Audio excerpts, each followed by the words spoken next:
सबसे मैंने 2 TV series देखी और शुरुआत करते हैं लास्ट ऑफ अस से। 2013 में सेम नाम से आई एक गेम का ये लाइव एक्शन एडaptation है और मुझे मज़ा आ गया। मैं शुरुआत से ही इस सीरीज़ की बस तारीफ़ ही सुनने जा रहा था और मुझे पता था कि जितनी अच्छी सीरीज़ ये बताई जा रही है अगर उतनी है, तो मैं हर हफ़्ते इसका इंतज़ार नहीं कर पाऊँगा। हर हफ़्ते के बाद सिर्फ़ 1 एपिसोड देखकर मैं खुश नहीं रहने वाला, इसलिए 9 के 9 एपिसोड मैंने एक साथ देखे और कमाल के, बस मज़ा आ गया। मैंने ऑब्वियसली गेम नहीं खेला है लेकिन गेम प्ले देखा है मैंने क्योंकि मुझे गेम्स का शौक है लेकिन मैं खेल नहीं सकता हूँ।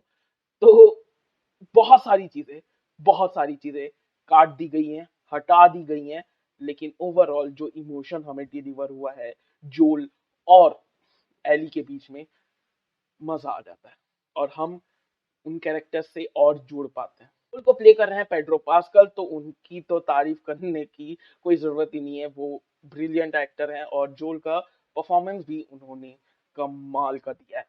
लेकिन यहाँ हाइलाइट होती हैं बेला रेमजे, क्योंकि मैंने लिटरली उस लड़की को इस सीरीज के पहले कभी नहीं देखा और यहाँ पर एली का जो कैरेक्टर है और जो परफॉर्मेंस है उस लड़की की स्पेशली, और मेरा फेवरेट एपिसोड एपिसोड 8 में जो उस बंदी ने पूरा कैरेक्टर अपनाया है और जो कुछ हुआ है उसके साथ, मजा आ जाता है और उसने जस्टिस किया है इस कैरेक्टर को, मजा आ गया। जैसा कि मैंने कहा कि मेरा फेवरेट एपिसोड एपिसोड 8 है, लेकिन मेरा लीस्ट फेवरेट एपिसोड एपिसोड 3 होगा क्योंकि उस पूरे एपिसोड का कोई मतलब नहीं बनता सिवाय आखिरी के 10 मिनट के। ऑब्वियसली बहुत एंटरटेनिंग एपिसोड था लेकिन ओवरऑल वो पूरा एपिसोड पूरी कहानी में कहीं आगे कंट्रीब्यूट करता ही नहीं है, ऑब्वियसली आखिरी के 10 मिनट को छोड़ करके।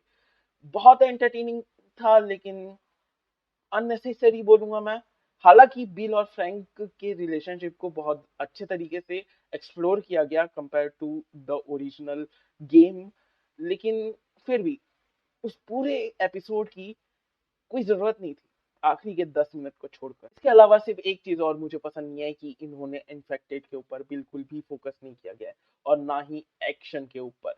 गेम ऑब्वियसली गेम है तो एक्शन के ऊपर फोकस करना जरूरी है कि कैसे जोल और एली आपस में मिलकर के इन्फेक्टेड से लड़ते हैं और साथ में ग्रो होते हैं, और जो कि मुझे लगता है कि बिल और फ्रैंक के ऊपर फोकस ना करके थर्ड एपिसोड में हमें वही चीज दिखा सकते थे कि आखिर इन्फेक्टेड इस 20 साल में, इस 20 साल के टाइम गैप में कैसे इवॉल्व हुए हैं, वो कैसे अब सोच समझ सकते हैं, और भी बहुत कुछ जैसे ब्लोटर को हमें फिफ्थ एपिसोड में जाकर दिखाया गया। वही सारी चीजें हमें और अच्छे से दिखाई जा सकती थी अगर बिल और फ्रैंक के ऊपर फोकस ना करते तो। अगेन मैं समझ सकता हूँ कि इनके मेकर्स के पास सिर्फ दो ऑप्शन थे, या तो वो प्रॉपरली एक्शन के ऊपर फोकस कर लेते या फिर प्रॉपरली इमोशन के ऊपर। उन्होंने इमोशन के ऊपर फोकस करना ज्यादा सही समझा, जो कि मैं सही भी मानता हूँ क्योंकि पूरी की पूरी सीरीज कमाल की है। बस वो थर्ड एपिसोड मुझे लगता है कि इन्फेक्टेड पे ज्यादा फोकस कर सकते थे और एक्शन को भी वहां इंक्लूड किया जा सकता था। जोएल के साथ भी उन्होंने ऐसा ही किया कि उसके इमोशनल साइड पे ज्यादा फोकस किया और जो उसका बैडेस्ट साइड है वो आखिरी एपिसोड में जाकर हमें दिखता है, जहां पर वो अकेला 10-15 लोगों को निपटा देता है। हाँ, अब बस सेकंड सीजन का इंतजार है, और जिन्होंने the last of us part 2 खेला है, मैंने गेम प्ले देखा है, तो उन्हें पता है कि आगे क्या होने वाला है और हाँ, मजा आएगा। उसके बाद मैंने देखा यू सीजन 4। एक तो मुझे पता नहीं कि नेटफ्लिक्स को आखिर क्या छूले, एक सीजन को वो एक साथ क्यों नहीं निकाल सकता, उसके दो अलग अलग पार्ट करके एक महीने का गैप दे के क्यों रिलीज करना होता है। मैं यहाँ इंतजार करता बैठ गया एक महीने तक कि जब पूरा सीजन आ जाएगा तब देखेंगे, और मैंने देखा और मजा आ गया। ये सीरीज अपने चौथे सीजन में है और मोस्ट ऑफ द सीरीज अपने चौथे सीजन तक बिल्कुल खराब हो जाती हैं। वो अपना ट्रैक भूल जाती हैं, वो अपना जो विजन लेके चलती है ना वो फुलफिल नहीं कर पाती है, लेकिन यहाँ पर बिल्कुल उसके उल्टा हो रहा है, बल्कि हर सीजन के बाद ये बस कमाल का होते जा रहा है, मजा आते जा रहा है। और जो गोल्डबर्ग, उससे बड़ा हरामी आदमी मैंने देखा नहीं।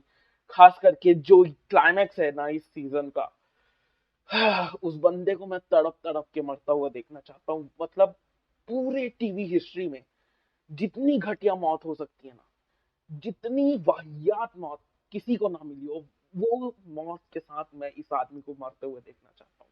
इतना घिन आता है ना इस आदमी से, लेकिन जब जीतता है तो मजा भी आता है वह। लेकिन ये सीजन अपने बाकी के सीजन से थोड़ा अलग है, क्योंकि यहाँ पर तुम्हें देखने को मिलेगी एक proper British mystery, murder mystery के डिटेक्टिव कोई और नहीं बल्कि हमारे जो गोल्डबर्ग ही हैं, यानी कि अब क्रिमिनल क्राइम सॉल्व करेगा। और जो हैंडल किया गया है इस पूरे कैरेक्टर को और इस कहानी को, मजा आ गया। हालांकि मैंने मिस्ट्री सॉल्व कर ली थी दूसरे तीसरे एपिसोड तक, और मैं सही भी था। लेकिन इस ट्विस्ट के ऊपर एक और ट्विस्ट फेंका गया 8th 9th एपिसोड में, और मेरा दिमाग घूम गया। भाई साहब ये कैसे कर रहे हैं। और खबर है कि अगला सीजन 5 इसका दी एंड है, तो मुझे नहीं पता कि अगले सीजन में ये क्या करने वाले हैं, क्योंकि जिस तरीके से एंडिंग हुई है इस सीजन की, जो गोल्डबर्ग बस इनविंसिबल है अब, उसका कोई कुछ नहीं बिगाड़ सकता, अनलेस वो खुद अपना कुछ बिगाड़ने की कोशिश ना करे। तो आखिर क्या हो सकता है, मैं बहुत ज्यादा एक्साइटेड हूँ और मैं देखना चाहता हूँ। खास करके जो गोल्डबर्ग को मैं तड़प तड़प के मरता हुआ देखना चाहता हूँ, मजा उसी में आएगा मुझे। इसका जो फिनाले होना चाहिए ना इस पूरे सीरीज का, वो होना चाहिए जो गोल्डबर्ग की डेथ। मजा आ जाएगा। ये थे मेरे ओपिनियंस। तुम अपने ओपिनियंस नीचे कमेंट सेक्शन में लिख सकते हो, और इसी के साथ मिलते हैं अगले वीडियो में। तब तक के लिए बाय, और सब्सक्राइब करो, क्योंकि सब्सक्राइब करना बहुत जरूरी है। Okay bye.